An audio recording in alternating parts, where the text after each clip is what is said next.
औज़ुबिल्लाहिमिनश्शैतानिर्रजीम बिस्मिल्लाहिर्रहमानिर्रहीम अस्सलाम वालेकुम। आज के इस लेक्चर 5 के अंदर हम मस्कुलर सिस्टम ऑफ इनवर्टिब्रेट्स को जो है वो डिस्कस करने जा रहे हैं।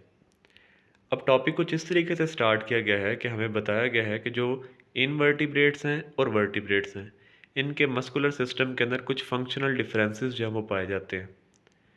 इस टॉपिक के अंदर हमें दो डिफरेंस जो है वो हमें बताए गए हैं।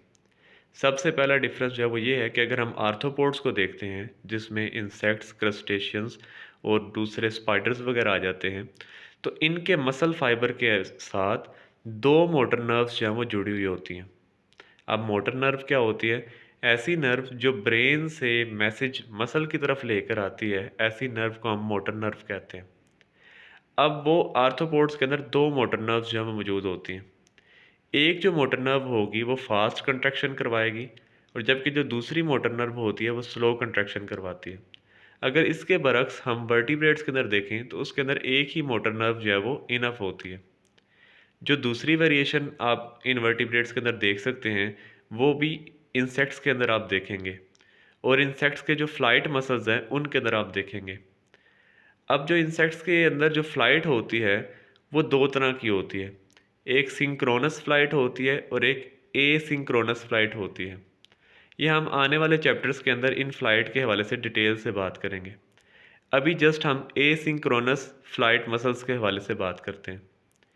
एसिंक्रोनस फ्लाइट मसल्स वो होते हैं कि इनके अंदर जैसे ही मसल या विंग्स ऊपर की तरफ मूव करते हैं, अपवर्ड मूव करते हैं, तो वही जो है इस बात की वजह बनते हैं कि वो मसल्स डाउनवर्ड भी मूव करें। मतलब इसके अंदर ऐसा नहीं है कि अपवर्ड मूव करने के लिए जो है वो नर्व इम्पल्स चाहिए और फिर डाउनवर्ड आने के लिए भी नर्व इम्पल्स चाहिए। नहीं, ऐसा नहीं है। एसिंक्रोनस मसल्स के अंदर अपवर्ड मूवमेंट के लिए तो नर्व इम्पल्स चाहिए होती है, लेकिन उसी अपवर्ड की वजह से जो मसल्स होते हैं वो डाउनवर्ड भी मूव कर जाते हैं। और जब एक ही नर्व इम्पल्स की वजह से ये अपवर्ड और डाउनवर्ड मूव करेगा, उसको हम एसिंक्रोनस मसल्स कहते हैं। आप देख सकते हैं कि मतलब कि फ़्लाइट जब होती है, जब कोई भी जो इंसेक्ट है वो जब उड़ता है तो ज़ाहिर बात है उसके जो विंग्स हैं वो अपवर्ड और डाउनवर्ड मूव करते हैं। तो अब लेट्स से इसको हम स्टेप बाय स्टेप लेकर चलते हैं कि पहले एक नर्व इम्पल्स आई तो उसके जो पर हैं, जो विंग्स हैं वो ऊपर की तरफ चले गए। अब दोबारा उसको नर्व इम्पल्स की ज़रूरत नहीं होगी।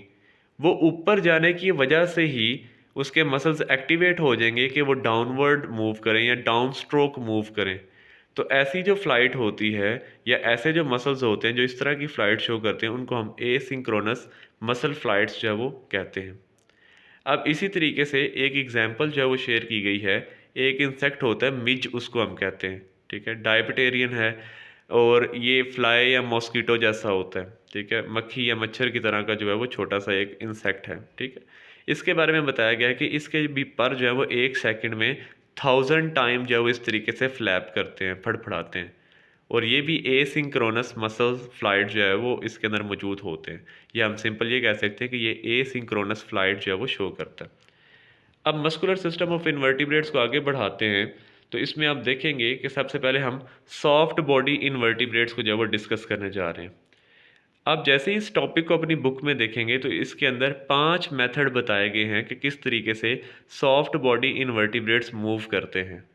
और ये एक इम्पोर्टेंट लॉन्ग क्वेश्चन भी बन सकता है। अब बहुत से जो सॉफ्ट बॉडी इनवर्टिब्रेट्स हैं वो एक फर्म सबस्ट्रेटम के ऊपर, एक फर्म ग्राउंड के ऊपर जो है वो मूव करते हैं। फॉर एग्जांपल फ्लैटवर्म्स हैं, नाइडेरियंस हैं या गैस्ट्रोपोड मोलस्क। सिंपल अल्फाज के अंदर गैस्ट्रोपोड मोलस्क के अंदर एग्जांपल आ जाती है स्नेल्स की। ये नीचे आपको एक छोटी सी जो है वो पिक्चर भी दिखाई दे रही है जिसके अंदर स्नेल जो है वो मूव कर रहा है। अभी हम देखेंगे कि ये जो स्नेल है ये जब मूव करता है तो इसके अंदर इसके मसल सिस्टम जो है वो इन्वॉल्व होते हैं और वो मसल्स कंट्रैक्ट और रिलैक्स करते हैं और ये आगे की तरफ मूव करता है। सेम इसी तरीके से जो छोटे छोटे फ्लैटवर्म्स हैं, जो नाइडेरियंस हैं, वो भी अपने मसल्स को इस्तेमाल करके तो आगे की तरफ जो है वो बढ़ते हैं। ऐसी लोकोमोशन को हम पैडल लोकोमोशन कहते हैं। अब ये पैडल लोकोमोशन के हवाले से उन्होंने ना एक एग्जांपल हमें बताई गई है। कहते हैं आप पैडल लोकोमोशन बड़े अच्छे तरीके से जो है वो ऑब्जर्व कर सकते हैं। अगर आप एक शीशे के ऊपर स्नेल को रखें और उस शीशे को आप नीचे से देखें तो आपको पता चलेगा कि स्नेल किस तरीके से अपने मसल्स को यूज़ करके कंट्रैक्ट और रिलैक्स करके तो आगे की तरफ बढ़ता चला जाता है। तो ऐसी लोकोमोशन जिसके अंदर जो है ये मसल्स इन्वॉल्व होते हैं और वो कंट्रैक्ट और रिलैक्स करके आगे की तरफ बढ़ता चला जाएगा, उसको हम पैडल लोकोमोशन कहते हैं। अगेन आप पिक्चर के अंदर देख सकते हैं कि किस तरीके से जो स्नेल है वो कंट्रैक्ट और रिलैक्स करके आगे की तरफ बढ़ने की कोशिश कर रहा है, यानी कि वो पैडल लोकोमोशन जो है वो शो कर रहा है। अच्छा, दूसरी जो पैडल लोकोमोशन के बाद है वो है जी पेरिस्टाल्टिक वेव मूवमेंट। अब आप देखें, लार्ज जो फ्लैट वर्म्स होते हैं या निमर्टियन वर्म्स जो होते हैं, उनके अंदर दो तरह के मसल्स जो है ना वो पाए जाते हैं। एक सर्कुलर मसल्स होते हैं और दूसरे लॉन्गिट्यूडनल मसल्स होते हैं। जैसे कि इनका नाम शो कर रहा है कि जो सर्कुलर मसल्स होंगे वो अगेन सर्कल की शेप में होते हैं, और जो लॉन्गिट्यूडनल मसल्स होते हैं वो लेंथ वाइज मौजूद होते हैं। तो ये जो सर्कुलर मसल्स हैं और लॉन्गिट्यूडनल मसल्स हैं, ये अल्टरनेटिवली मतलब बारी बारी कंट्रैक्ट और रिलैक्स करते हैं, जिसकी वजह से वेव लाइक मोशन जो है वो प्रोड्यूस होते हैं, और इनको हम पेरिस्टाल्टिक वेव कहते हैं। नीचे पिक्चर के अंदर आपको दिखाया हुआ है किस तरीके से अर्थवर्म जो है वो अपनी बॉडी को कंट्रैक्ट और रिलैक्स करता हुआ आगे बढ़ने की कोशिश कर रहा है। मतलब कि ये पेरिस्टाल्टिक मूवमेंट को या पेरिस्टाल्टिक लोकोमोशन को शो कर रहा है। तो हमने दो लोकोमोशन जो है वो पढ़ ली हैं, एक पैडल लोकोमोशन है और दूसरी पेरिस्टाल्टिक लोकोमोशन हमने यहाँ पर देखी। एग्जाम्पल्स लाजमी याद रखिएगा, पेपर पॉइंट ऑफ व्यू से इंपॉर्टेंट है। अब जो थर्ड यहाँ पर हम लोकोमोशन देखेंगे वो है लूपिंग मूवमेंट, कि किस तरीके से लूप की शक्ल के अंदर मूवमेंट होती है। इसको पढ़ने के पहले इसकी एग्जाम्पल हमारे जहन में आ जानी चाहिए, और वो है लीचीज़। और कुछ इंसेक्ट के लार्वा जो हैं वो भी इस तरीके से लूपिंग मूवमेंट जो है वो शो करते हैं। इस लूपिंग मूवमेंट की ख़ास बात यह होती है कि जो भी एनिमल होगा, मतलब कि अगर लीच है तो उसके इंटीरियर और पोस्टीरियर साइड के ऊपर सकर्स मौजूद होते हैं। सकर्स कहते हैं ऐसे स्ट्रक्चर्स को जो अटैचमेंट शो करते हैं। तो आप पिक्चर के अंदर देख सकते हैं कि किस तरीके से एक लीच जो है वो इस तरीके से अपनी बॉडी को फॉरवर्ड करती है और वहाँ पर अटैच होती है, फिर पिछला पॉइंट उठाकर दोबारा वहाँ पर ले आती है, और इस तरीके से ये लूपिंग मूवमेंट जो है वो शो करेगी। दोबारा बता रहा हूँ कि ये लूपिंग मूवमेंट जो है वो लीचीज़ के अंदर आप देख सकते हैं, और कुछ इंसेक्ट के जो लार्वा होते हैं जिस तरीके से कैटरपिलर हो गया, उसके अंदर ये इस तरीके की आर्चिंग मूवमेंट या लूपिंग मूवमेंट जो है वो शो होती है। तो हमने तीन सिस्टम पढ़ लिए, पैडल लोकोमोशन, पेरिस्टाल्टिक लोकोमोशन और ये लूपिंग मूवमेंट या लूपिंग लोकोमोशन जो है वो देख ली। अगेन एग्जाम्पल जो है वो साथ साथ याद रखिएगा। अब जो फोर्थ है वो है जी हमारे पास मल्टीपल लिम्स मूवमेंट, के मतलब कि बहुत से छोटे छोटे पाँव की मदद से जो है वो मूव करना। इसके अंदर हमारे पास पोलीकीट वर्म्स आ जाते हैं। पोलीकीट वर्म्स के अंदर एक एग्जांपल आती है नीरीज़, या मैं सिंपल अल्फाज के अंदर देखें तो हम पंजाबी के अंदर जो है वो कंकोल वर्ड इस्तेमाल करते हैं, ये पता नहीं उर्दू का वर्ड है ये। अक्सर का देखते हैं जिसके जो है ना बहुत ज़्यादा पाँव होते हैं, वो जो बॉडी के साइड के ऊपर पाँव निकले होते हैं उसको हम पैरापोडिया कहते हैं। तो इन पैरापोडिया की मदद से जब कोई मतलब वो वर्म चलता है जिसको हम पोलीकीट वर्म कहते हैं, जब वो मूव करेगा तो इसको हम पैरापोडिया लोकोमोशन भी कह सकते हैं। कि मतलब कि वो लोकोमोशन जिसके अंदर बहुत से छोटे छोटे पाँव जो होते हैं, पैरापोडिया जो होते हैं, मल्टीपल लिम्स जो होते हैं, वो उस बॉडी को आगे मूव करवाने में हेल्प करेंगे, तो उसको हम पैरापोडिया लोकोमोशन भी कह सकते हैं। तो याद रखिएगा कि पोलीकीट वर्म्स के अंदर पैरापोडिया होते हैं। पिक्चर के अंदर आपको बड़ी आसानी से बात समझ में आ जाएगी कि किस तरीके से ये आगे की तरफ मूव करने की कोशिश कर रहा है with the help of parapodia, और पिक्चर के अंदर दिखाया हुआ है कि पैरापोडिया एक्चुअल में किसको कहा जा रहा है। तो ये फोर्थ हो गया। फिफ्थ और बहुत ही इंटरेस्टिंग जी, इकाइनोडर्म्स के अंदर बात करेंगे वाटर वेस्कुलर सिस्टम की। याद रखिएगा कि इकाइनोडर्म के अंदर सबसे जो बेस्ट एग्जांपल हम कोट कर सकते हैं वो है स्टारफिश की। जब भी हम किसी स्टारफिश को देखते हैं तो याद रखिएगा कि उसके जो 5 आर्म्स होते हैं, उन आर्म्स के अंदर छोटी छोटी कैनाल्स जो है वो मौजूद हैं, छोटे छोटे ट्यूब्स मौजूद होती हैं, और उन ट्यूब्स के अंदर पानी जो है वो मौजूद होता है, जिसको हम वाटर वेस्कुलर सिस्टम भी कहते हैं। अब इस वाटर वेस्कुलर सिस्टम की ख़ास बात यह है कि जैसे ही हम किसी स्टारफिश के बाजू को देखते हैं, आर्म को देखते हैं, तो उसके नीचे छोटे छोटे सक्शन कप्स जो है वो मौजूद होते हैं। पहले हम इस डायग्राम को देख लेते हैं कि एक्चुअल में उन सक्शन कप्स को हम जो है वो किस तरीके से ड्रा कर सकते हैं। आप ज़रा देखें, यहाँ पर आपको एक एम्प्यूला स्ट्रक्चर दिखाई दे रहा है और नीचे ट्यूब फीट जो है वो दिखाई दे रही है। तो इस तरीके से छोटे छोटे सक्शन कप्स होते हैं, इनके अंदर पानी भरता है, बाहर निकलता है, और ये चिपकने में जो है वो हेल्प करती है। जो चीज़ जो हम बड़ी आसानी से देख सकते हैं वो आपको इस पिक्चर के अंदर बात मुकम्मल तौर पर समझ आ जाएगी। आप देखिए एक स्टार फिश जो है वो एक शीशे के ऊपर जो है वो चल चल रही है, और जब स्टार फिश चलती है तो उसके बाजुओं के नीचे से, आर्म्स के नीचे से आप देखें छोटे छोटे ये ट्यूब फीड जो है वो निकलते हैं, अटैच होते हैं, उतरते हैं, फिर अटैच होते हैं, और इसकी मदद से ये स्टार फिश जो है वो आगे की तरफ जो है वो मूव कर रही है। तो हम ये कह सकते हैं कि इसके अंदर जो ये चलने का जो प्रोसेस है जो स्टार फिश के अंदर, वो एक्चुअल में इसकी ट्यूब फीड की मदद से जो है वो हो रहा है। अगेन ये जो स्ट्रक्चर आपको दिखाई दे रहे हैं वाइट वाइट कलर के छोटे छोटे, ये एक्चुअल में ट्यूब फीट हैं। और इन ट्यूब फीट के जो ऊपर वाला स्ट्रक्चर होगा जो यहाँ पर अगेन हमें नहीं दिखाई दे रहा, लेकिन हम इस डायग्राम के अंदर देख सकते हैं, उसको हम एम्प्यूला कहते हैं। तो ये एम्प्यूला के जो मसल्स हैं, ट्यूब फीट के मसल्स हैं, ये कंट्रैक्ट और रिलैक्स करते रहते हैं, जिसकी वजह से इसमें वाटर जो है वो एंटर और बाहर निकलता रहता है, और ये इसको चिपकने में हेल्प करता है, जिसकी वजह से एक स्टार फिश जब आगे की तरफ मूव करती है। तो अगेन पिक्चर के अंदर आप ये जो वाइट वाइट कलर के स्ट्रक्चर्स देख रहे हैं, ये एक्चुअल में इसकी ट्यूब फीट है जो इसको लोकोमोशन के अंदर हेल्प करती है, और इसके अंदर एक हाइड्रोलिक प्रेशर मतलब पानी की वजह से एक ख़ास किस्म का प्रेशर जो है वो डेवलप होता है। तो ये हमने सॉफ्ट बॉडी इन्वर्टिब्रेट्स के हवाले से सारी लोकोमोशन को डिस्कस किया, जिसको मैं एक दफ़ा दोबारा रिवाइज कर देता हूँ कि सबसे पहले हमने पैडल लोकोमोशन सीखा। पैडल लोकोमोशन के बाद हमने पैरास्टाल्टिक लोकोमोशन के हवाले से पढ़ा। पैरास्टाल्टिक के बाद हमने लूपिंग मूवमेंट पढ़ा।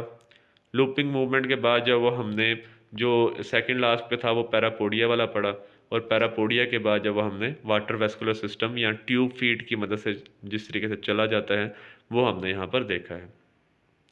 अब इसके बाद सॉफ्ट बॉडी जो इन्वर्टिब्रेट्स हैं उनके बाद जो है अब हम देखेंगे कि टेरेस्ट्रियल लोकोमोशन किस तरीके से होती है। बड़ी आसान सी है। टेरेस्ट्रियल लोकोमोशन से मुराद ये है कि ज़मीन के ऊपर जो इन्वर्टिब्रेट्स हैं वो किस तरीके से चलते हैं। तो याद रखिएगा कि ज़मीन के ऊपर चलने के लिए उनकी बॉडी को एक स्ट्रक्चरल सपोर्ट चाहिए, और वो जो स्ट्रक्चरल सपोर्ट है वो उनके स्केलेटल एलिमेंट्स से उनको मिलता है। अब ये स्केलेटल एलिमेंट्स क्या चीज़ हैं? किसी भी इन्वर्टिब्रेट के अंदर जो उसके जॉइंट्स होते हैं, जो टेंडन होते हैं, जो मसल्स होते हैं, जो उसकी रिजिड क्यूटिकल है, और जो उसकी टांगे वगैरह हैं, लिम्स वगैरह हैं, इनको हम स्केलेटल एलिमेंट्स कहते हैं। ज़ाहिर बात है कोई भी जो इन्वर्टिब्रेट है वो इन्हीं चीज़ों को, जॉइंट्स को, टेंडन को, मसल्स को, क्यूटिकल को, लिम्स को इस्तेमाल करके मूव करेगा। एग्जाम्पल में हम अगेन आर्थ्रोपोड्स को कोट कर सकते हैं, जिनके अंदर क्रस्टेशिया, कैलिसिरेटा, मैरियोपोडा, हेक्सोपोडा, ये सारे इंसेक्ट्स की टाइप्स हैं, या उनके ग्रुप्स का नाम हम कह सकते हैं। तो इनके अंदर जो है वो जब ये आर्थ्रोपोड्स वगैरह चलते हैं तो इनके पास वॉकिंग लिम्स हैं। बड़ी आसान सी बात है कि मतलब कि अगर आप किसी कॉकरोच को चलते हुए देख रहे हैं तो वो अपनी टांगों की मदद से चल रहा है। इवन कि अगर आप जो है वो किसी स्पाइडर को चलते हुए देखते हैं तो वो किस तरीके से अपनी लेग्स को यूज़ करके मूवमेंट शो करता है। तो उनका एक यूनिफॉर्म स्ट्रक्चर है, एक मतलब कि बड़ा बेहतरीन सा स्ट्रक्चर नेचर ने उनके अंदर बनाया हुआ है, और उनके अंदर जॉइंटेड एलिमेंट्स हैं। मतलब अगर आप उनकी टांगों को देखें तो उनके अंदर छोटे छोटे जॉइंट्स जो हैं वो मौजूद होते हैं। अब इन जॉइंट्स को जो है वो ऑब्ज़र्व करने की सबसे बेहतरीन एग्जांपल मुझे स्पाइडर लगती है। जो हमारे घरों के अंदर बड़ी बड़ी स्पाइडर्स मौजूद होती हैं, लॉन्ग लेग वाली जो स्पाइडर्स होती हैं, उनको आप देखें तो किस तरीके से उनकी लेग्स के अंदर हमें बाकायदा जॉइंट्स दिखाई दे रहे होते हैं। तो वो जो जॉइंट्स है वो उनको चलने में हेल्प करेगी। अब जो हर जॉइंट होता है वो एक सिंगल प्लेन के अंदर मूवमेंट जो है वो करवाता है। अब जो लिम्ब के जॉइंट्स होते हैं वो एक्सटेंशन भी करवाते हैं और फ्लेक्शन भी करवाते हैं। अब ये एक्सटेंशन और फ्लेक्शन क्या चीज़ है? एक्सटेंशन ऐसी मोशन को कहते हैं जिसके अंदर जॉइंट का जो एंगल है वो इंक्रीज़ हो जाए। मिसाल के तौर पर अगर अगर हमारा जो बाजू है, मैं इसको फैला दूँ बिल्कुल आगे की तरफ जो है वो बाजू कर दूँ, तो ये मैंने एक्सटेंशन कर दिया है। और अगर जो है मैं अपने बाजू को अपनी तरफ वापस ले आऊँ तो ये फ्लेक्शन हो जाएगा, क्योंकि इसके अंदर मेरा जॉइंट का जो एंगल है वो डिक्रीज़ हो गया। तो इसी तरीके से आर्थ्रोपोड्स के अंदर भी जो लिम्स के जो जॉइंट्स होते हैं वो एक्सटेंशन और फ्लेक्शन करवाते रहते हैं। और जो इनके बेसल जॉइंट्स हैं, मतलब बेस के ऊपर जो जॉइंट होता है, जो बॉडी के साथ जॉइंट्स मौजूद हैं, वो रोटेट करवाते हैं। मतलब रोटेट से मुराद ये है कि मूवमेंट करवाते हैं, और इस मूवमेंट की वजह से वो जो इंसेक्ट है, वो जो आर्थ्रोपोड्स है, वो फॉरवर्ड की तरफ मूव करता है। और अगेन आप देखेंगे कि इनकी जो लेग्स होती है वो इनकी बॉडी के साइड से निकली होती हैं। अगेन ये भी आप स्पाइडर के अंदर बड़ी अच्छे तरीके से ऑब्जर्व कर सकते हैं। अगर आप दीवार के ऊपर स्पाइडर को खड़े हुए देखें तो उसकी लेग्स उसकी बॉडी के साइड से निकल रही होती हैं, और उसकी जो बॉडी होती है वो दरमियान में लटकी हुई होती है, स्लंग होती है। ठीक है, और उसके साइड से जो है वो उसके लिम्स जो है वो निकल रहे होते हैं। ठीक है, और जो वॉकिंग मूवमेंट्स हैं उसकी वजह से उनको अपनी बॉडी को मतलब कि ऊपर और नीचे भी करना नहीं पड़ता, उसकी मतलब कि जो लेग्स होती है वो बड़ी आसानी से उसकी जो है वो मूवमेंट करवा रही होती है। अच्छा, इसके बाद जो है वो हम यहाँ पर देख सकते हैं, ये बड़ी इंटरेस्टिंग यहाँ पर एक बात आएगी, तो वो एमसीक्यू से रिलेटेड भी बड़ी इंपॉर्टेंट है कि जब आप किसी भी आर्थ्रोपोड को देखते हैं तो उसकी हर एक की जो लिम्स है ना वो डिफरेंट है, मतलब डिफरेंट आर्थ्रोपोड्स के अंदर डिफरेंट तरीके से लिम्स अरेंज हैं, लेकिन वो नॉन ओवरलैपिंग है। कभी भी एक टांग जो है वो दूसरी टांग के रास्ते में नहीं आती, मतलब एक स्मूथ मूवमेंट जो है ना वो चलती रहती है, और आर्थ्रोपोड्स जो है वो आगे की तरफ जो है वो जाते रहते हैं। लेकिन क्रैब्स का चलने का तरीक़ेकार बड़ा डिफरेंस है। आप देख सकते हैं कि मैंने यहाँ पर एक क्रैब, एक केकड़े की जो है वो छोटी सी पिक्चर आपको छोटी सी वीडियो यहाँ पर लगाई हुई है कि जब भी क्रैब चलता है तो वो साइडवे चलता है। ठीक है, वो उसका चेहरा सामने होता है और वो साइड की तरफ चल रहा होता है। ये याद रखिएगा कि क्रैब के अंदर साइडवे जो है वो लोकोमोशन होती है। और दूसरी पिक्चर के अंदर आप देखें कि किस तरीके से स्पाइडर जो है वो अपनी लेग्स को इस्तेमाल करता हुआ आगे की तरफ जो है वो मूव कर रहा है, और उसका माउथ सामने की तरफ ही है। नेक्स्ट जो है वो यहाँ पर फ्लाइट के हवाले से बताया हुआ है। इसमें कोई ख़ास डिटेल तो नहीं बताई हुई, लेकिन याद रखिएगा कि इसमें 2 से 3 बातें हम नोट कर सकते हैं जो हमारी बुक में बताया गया है। इसमें बताया गया है कि जो इन्वर्टिब्रेट्स के अंदर फ्लाइट मतलब कि जो उड़ने की खासियत है वो एक्चुअल में इसके एक्सोस्केलेटन की वजह से आई है, कि इनका एक्सोस्केलेटन जो है वो स्ट्रॉन्ग हुआ, जिसकी वजह से मसल कंट्रैक्शन की वजह से इसके अंदर जो है वो ट्रू फ्लाइट जो है वो देखी जा सकती है इंसेक्ट्स के अंदर। और सबसे पहले जो ट्रू फ्लाइट है वो टेरियोगोट इंसेक्ट्स के अंदर देखी गई। अब टेरियोगोट इंसेक्ट्स जो है वो एक्चुअल के अंदर इनको हम फ्लाइंग इंसेक्ट्स कह सकते हैं। तो ये एमसीक्यू भी आ सकता है कि ट्रू फ्लाइट जो है वो सबसे पहले कहाँ पर इवॉल्व हुई, तो आप कहेंगे टेरिगोट इंसेक्ट्स के अंदर। कब हुई? 200 मिलियन ईयर्स अगो पहले जो है ना ये हुई थी। ठीक है, तो बेसिकली इसमें सिर्फ यही 2 से 3 बातें जो अब आप नोट करेंगे। लास्ट के ऊपर हम देखेंगे कि कुछ इन्वर्टिब्रेट्स जो हैं वो जंपिंग भी शो करते हैं। जिस तरीके से आपको नीचे अब पिक्चर के अंदर दिखाई दे गया होगा कि यहाँ पर हमने ग्रॉस होपर का एक एक आप कह लें कि ड्राइंग सी अटैच की है, उसमें किस तरीके से ग्रॉस होपर जो है वो जंप लगाता हुआ आगे जा रहा है। तो कुछ जो इंसेक्ट्स हैं जिसमें फ्लीज आ जाती हैं, ग्रास हॉपर हैं, लीफ हॉपर्स हैं, वो जंप लगा सकते हैं। और एक्चुअल में इनका जो जंप लगाना है वो एक तरह का एस्केप रिएक्शन होता है, कि मतलब कि जब भी कोई इनको लगता है कोई ख़तरा वगैरह है तो उसी वक्त ये जंप लगा देते हैं। लेकिन ये इस तरीके से इतना बड़ा जंप लगाने में किस तरीके से कामयाब होते हैं, तो उसके पीछे कुछ 2-3 बातें हैं वो आपने नोट करनी है। सबसे पहले, जब भी आप कोई जंपिंग इंसेक्ट देखेंगे तो उसकी लेग्स जो है वो हमेशा लॉन्ग होती हैं, और उसके लेग के अंदर एक्सटेंसर मसल्स होंगे। अगेन एक्सटेंसर मसल्स वो कि जब मतलब उनके अंदर एनर्जी भरती है और जैसे ही वो मतलब कि उन उन मसल्स को जो है वो रिलैक्स किया जाता है तो वो इंसेक्ट बड़ी दूर तक जंप लगा पाता है। और इसके अलावा हमने पढ़ा था अभी इससे पहले वाले जो लेक्चर्स हुए हैं उनके अंदर हमने देखा था कि इनके जॉइंट्स के अंदर जो है वो रबर प्रोटीन भी जो है वो मौजूद होती है, जिसको हम रेजिलिन कहते हैं। ठीक है, वो यहाँ पर रेफरेंस तो नहीं है लेकिन पिछले लेक्चर्स के अंदर वो रेफरेंस आया है। तो इसके अंदर जो इनका इंसेक्ट का जो क्यूटिकल होता है वो एक लीवर सिस्टम की तरह बिहेव करता है, मतलब मूवमेंट के अंदर हेल्प करता है, और ये इस तरीके से इस वजह से जो है वो लंबी लंबी जो जंप हैं वो लगा पाते हैं। तो आज का टॉपिक जो है वो हम यहाँ तक ही रखेंगे, जिसके अंदर बेसिकली हमने इनवर्टिब्रेट्स के अंदर सारा मसल सिस्टम जो है वो देखा है। नेक्स्ट लेक्चर के अंदर हम इस चैप्टर का जो है वो लास्ट पोर्शन कवर करेंगे, जिसमें हम वर्टिब्रेट्स का जो है वो मस्कुलर सिस्टम देखेंगे, और उसमें हम देखेंगे किस तरीके से जो है वो मसल्स कंट्रैक्ट और रिलैक्स करते हैं। तो आज के लिए इतना ही है। इससे रिलेटेड कोई भी क्वेश्चन वगैरह हो तो आप क्लास में पूछ सकते हैं या नीचे कमेंट सेक्शन में भी पूछ सकते हैं। इंशाल्लाह मैं पूरी कोशिश करूँगा कि आपके डाउट जो है वो क्लियर हो जाए। तो मेरी तरफ से आप सब लोगों को अल्लाह हाफ़िज़।